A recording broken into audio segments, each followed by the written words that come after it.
the duty to remain accountable stays with us as public office holders every hour, every day, every week, every month, every year.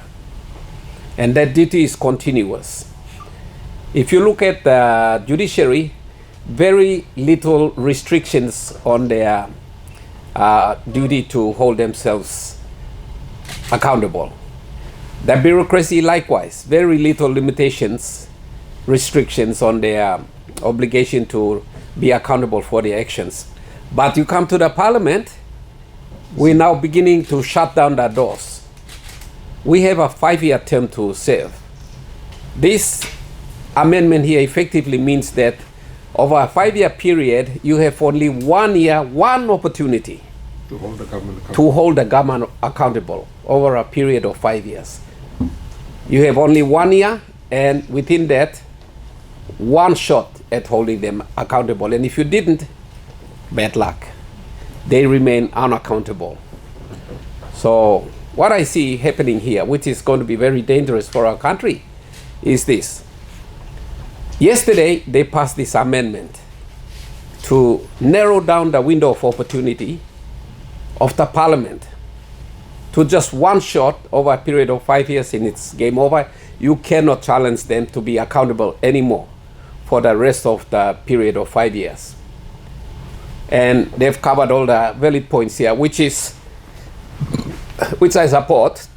But then today, they did something else also that makes their government less accountable, less transparent. So 2 days in a row, they've done two things which makes the government less accountable, less transparent to the people of Papua New Guinea. And that is, today you note on the floor of Parliament, a bill was passed to amend the NEC Act. Did you notice that? Now there's a section in there, a very important section, which says that the final decision of the NEC is non-justiciable. The final decision of the NEC is non-justiciable. You go back and look at your draft copy of that bill, which is now law. So everything that the bureaucracy, the judiciary, even the parliament does revolves around the decision of the NEC.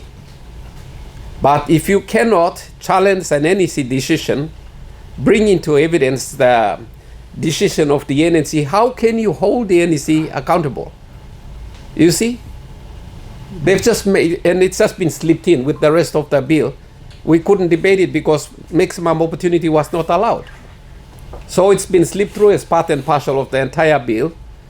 And now you have a NEC whose decisions will never be subjected to public scrutiny, criticism, challenge, and also justiciable in a court of law. It's very dangerous. This government is becoming increasingly opaque, non-transparent, and also non-accountable. Dictatorial. And dictatorial, you see. You can't even challenge the decisions of this government in a court of law now. So what about all the government decisions? How can we go back, like the judicial reviews on, take the appointment of departmental heads, for example. Every time some bad decision is made on nepotism or whatever, the candidates take the matter up in court on a judicial review, and they table a copy of the NEC decision as the basis upon which they challenge it. Now you can't do that.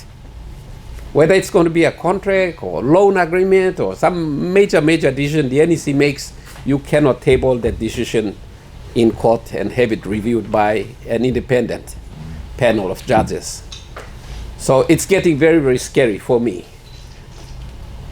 Yesterday, they made the parliament less transparent. Now today, they make the NEC less and less transparent. 2 actions in 2 days. The government has become immune, almost made themselves immune from accountability. That's very serious for all of us. So I want to wind up by saying this. These things are called pressure valves. Pressure valves. We hold this power in trust for the people. And for their benefit and based on their feelings, we come in and we go through these mechanisms to keep releasing the pressure as it mounts through a properly regulated process, such as the VONC.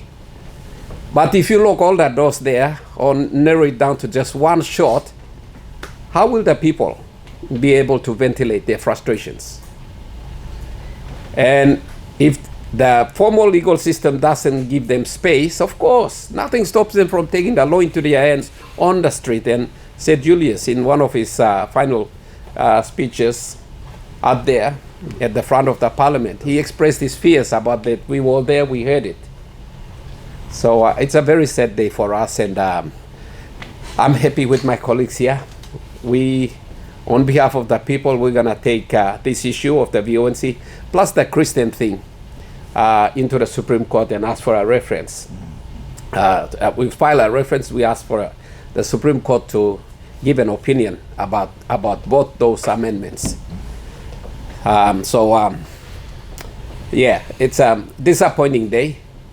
The government is no longer exercising wisdom in the way it makes its decision, and it's becoming, I think they're turning the government around. Now, I've been telling other people, this current government is more interested in looking after itself than the government. And then you just said Governor Allenberg expressed the same sentiment, and a lot of people out there feeling the same thing. This government is turning inward, looking after itself more than it's interested in looking after the interests and affairs of the people of this country.